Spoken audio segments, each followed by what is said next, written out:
وزیر اعلیٰ کے پی کو 5 اکتوبر تک کسی بھی مقدمے میں گرفتار نہ کیا جائے۔ پشاور ہائی کورٹ نے گزشتہ سماعت کا تحریری حکم نامہ جاری کر دیا، جس میں کہا گیا ہے کہ وزیر اعلیٰ کے خلاف وفاق اور پنجاب میں جتنے مقدمات درج ہیں ان کی تفصیل درخواست گزار کو فراہم کی جائے۔ اگر کسی مقدمے میں گرفتار کرنا ہو تو عدالت کو پہلے آگاہ کیا جائے۔ وزیر اعلیٰ ایک صوبے چیف ایگزیکٹو ہیں اور عوام نے مینڈیٹ دیا ہے۔ یہ وزیر اعلیٰ کا بنیادی حق ہے کہ انہیں مقدمات سے آگاہ کیا جائے اور انہیں تفصیل فراہم کی جائے۔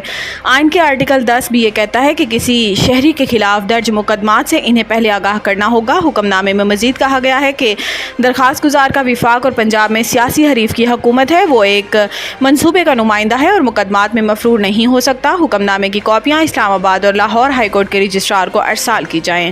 پروسیجر آرڈیننس کمیٹی میں موجودہ چیف جسٹس کی رائے کو اقلیت سے اکثریت میں بدلنے کے لیے لایا گیا۔ انہوں نے کہا کہ یہ آرڈیننس کمیٹی میں موجودہ چیف جسٹس کی رائے کو اقلیت سے اکثریت میں بدلنے کے لیے لایا گیا ہے۔ پی ٹی آئی رہنما کا کہنا تھا کہ مخصوص نشستوں کے کیس کا تفصیلی فیصلہ آنے میں جتنی تاخیر ہو رہی ہے، کنفیوژن اتنا ہی بڑھتا جا رہا ہے۔ واضح رہے کہ گزشتہ روز صدر مملکت آصف علی زرداری کے دستخط کے بعد پریکٹس اینڈ پروسیجر آرڈیننس جاری کر دیا گیا۔ پریکٹس اینڈ پروسیجر ایکٹ کے سیکشن 2 کی ذیلی شق کے 1 کے مطابق practice and procedure act committee مقدمات مقرر کرے گی۔ کمیٹی چیف جسٹس، سینئر ترین جج اور چیف جسٹس کے نامزد جج پر مشتمل ہوگی۔ آرڈیننس میں پریکٹس اینڈ پروسیجر ایکٹ کے سیکشن 3 میں ترمیم بھی شامل ہے، جس کے مطابق سماعت سے قبل مفاد عامہ کی وجوہات دینی ہوں گی۔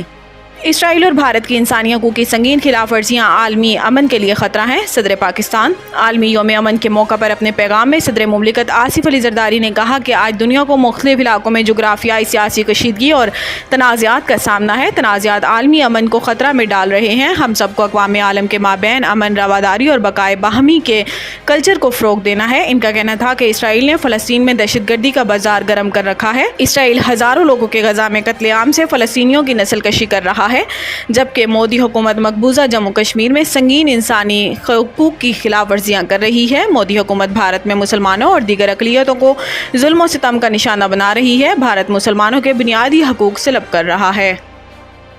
سرکاری ملازم کی بیوہ کو ملنے والی نوکری دوسری شادی پر ختم نہیں ہو سکتی۔ لاہور ہائی کورٹ نے خاتون زویا اسلام کی اپیل پر تحریری فیصلہ جاری کر دیا۔ جسٹس چودھری اقبال کی سربراہی میں 2 رکنی بینچ نے تحریر کیا۔ اپیل کنندہ نے موقف اختیار کیا تھا کہ سرکاری ملازم شوہر کی وفات کے بعد نائب قاصد کی نوکری 2020 میں ملی۔ شوہر اسلام کی بیوہ ہونے کی وجہ سے سرکاری نوکری ملی اور 2021 میں دوسری شادی کی، جس کی بنیاد پر نوکری سے برطرف کر دیا گیا۔ عدالتی فیصلے کے مطابق ملازم شوہر کی بیوہ کو ملنے والی نوکری دوسری شادی پر ختم نہیں ہو سکتی۔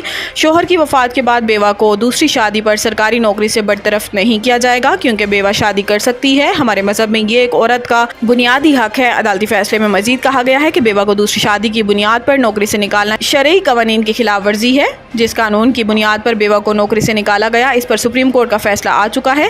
عدالت سنگل بینچ کا فیصلہ اور بیوہ کی نوکری سے نکالنے کا نوٹیفیکیشن قلعدم قرار دیتی ہے۔ عدالت بیوہ زویا اسلام کی اپیل کو منظور کرتی ہے۔